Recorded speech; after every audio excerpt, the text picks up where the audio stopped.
Hello दोस्तों, स्वागत है आपका अपने चैनल प्राउड टू भोजपुरी में और मैं हूं आपका भाई पवन कुमार मिश्रा। दोस्तों, पावर स्टार पवन सिंह जी का हर एक गाना 1 मिलियन लाइक्स क्रॉस कर रहा है। हर एक गाना मतलब पावर स्टार पवन सिंह जी ने तो मिलियन लाइक्स को मजाक बना कर रख दिया है भाई। जहां पर विरोधी 5 लाख 6 लाख लाइक के लिए तरस रहे हैं, वहीं पर हमारे power star Pawan Singh ji likes की बौछार लगा दिए हैं। हरी हरी ओढ़नी 1 मिलियन लाइक्स प्लस हो गए। व्यूज 100 मिलियन होने वाला है।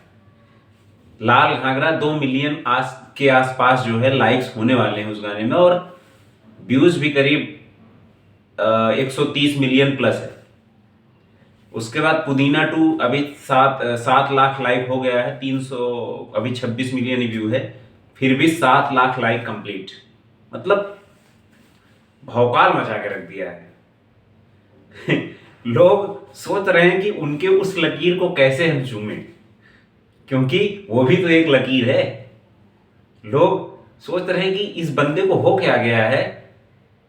ये बंदा एक महीने में 40 गाने क्यों निकाल रहा है। सबसे बड़ी नफरत उनको इस बात की है, इस बात से उनको जलन है कि पवन सिंह 40 गाने निकालेंगे तो मेरा क्या होगा, हम लोग कहां जाएंगे, हम लोग का तो बाजार ही खत्म हो जाएगा जी। तो मैं बस यही कहना चाहूंगा कि ऐसे ही अपने पावर स्टार पवन सिंह जी के ऊपर प्यार दुलार बनाए रखें। जिन्होंने हमारे चैनल को सब्सक्राइब नहीं किया है, चैनल को सब्सक्राइब कर लें। मिलते हैं अगले वीडियो में, तब तक के लिए धन्यवाद। Love you all.